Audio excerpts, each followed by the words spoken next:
अभी इलेक्शन का दौर है, हर तरफ तकरीर हो रही है, नेता गारंटी दे रहे हैं।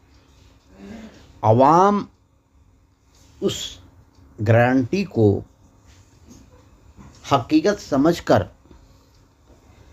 उनको चुन लेता है, मगर यह गारंटी हकीकत नहीं बल्कि जुमला निकलता है। अभी से चंद महीने पहले दिल्ली में गारंटी दिया गया था कि पीजी तक तालीम फ्री दी जाएगी, मगर क्या हुआ, यह गारंटी जुमला निकला और फिर यही जुमला बिहार में दिया जा रहा है। आवाम को चाहिए कि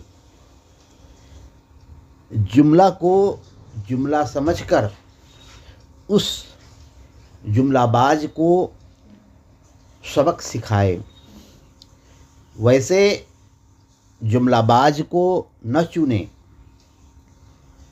उनको चुने जो जुमला नहीं बल्कि हकीकत बात करते हैं।